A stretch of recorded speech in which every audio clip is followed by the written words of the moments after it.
Isang pinagpalang araw sa inyong lahat. Tayo po'y magninilay sa salita ng Diyos, ang pinagmumulan ng awa at tawa ng ating buhay, ang salitawa. Mga kapatid, meron tayong kasabihan na huli ang isda sa kanyang sariling bunganga. Ibig sabihin nito, kahit na gaano pa magtago ang isang tao, kapag hindi siya totoo, kapag mapagkunwari, mapagbalat kayo, kapag sinungaling, lalabas at lalabas yan sa kanyang bunganga. Ngunit kapag ang tayo totoo, mabait, mabuti, ang bunganga ang siyang magpapatunay ng kanyang pagiging mabuti at pagiging totoo sa sarili. Mga kapatid, sa ating ebanghelyo ngayon, tinuturuan tayo ng Panginoon na hindi ang pumapasok sa bunganga natin ang siyang nagpaparumi sa atin, kundi kung ano ang lumalabas dito. Ano pong pinapakita dito sa atin ng Panginoon?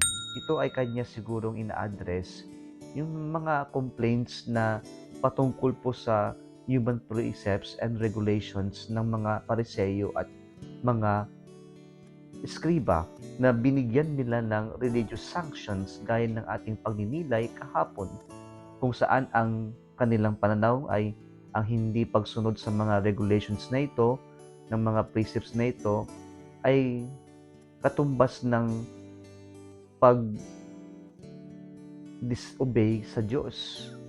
Kaya nga po, hindi ito sang-ayon kay Jesus sa ating Panginoon na ito lang ba ang basihan ng pagmamahal sa Diyos? Ito lang ba ang basihan ng pagsunod sa Diyos?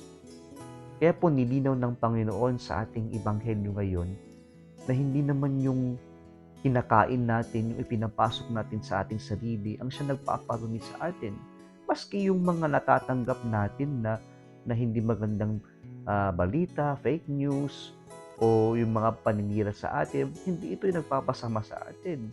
Kundi ang nagpapasama sa atin ay kung ano yung nilalabas natin mula sa ating puso, sa ating kalooban.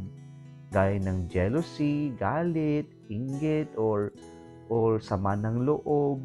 Ito yung mga bagay-bagay na madudumi sa ating kalooban, sa ating puso, na siyang kapag ating nilabas ay nakakagawa ng maraming kasalanan, o kaya naman ay nakakapanakit ng kapwa-tao natin.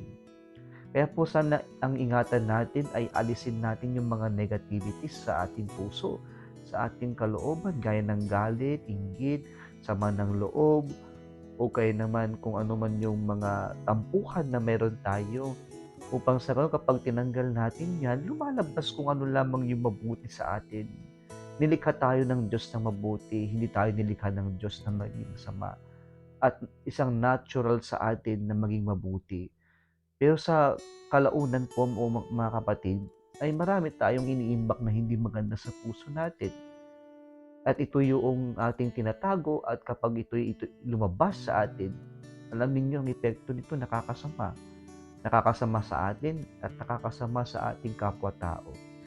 Kaya po pinapaalala sa atin ng Diyos ngayon na panatilihin natin na healthy yung puso natin. Okay yung puso natin.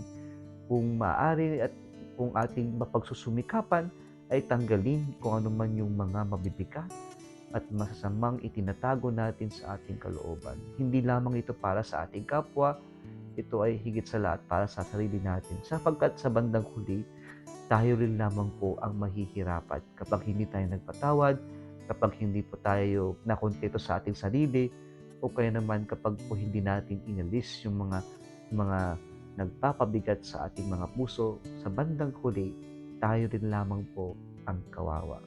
Matutong maglinis ng ating kalooban upang sa ganon makitang maganda at malinis din ang ating panlabas. Muli isang pinagpalang araw sa inyong lahat.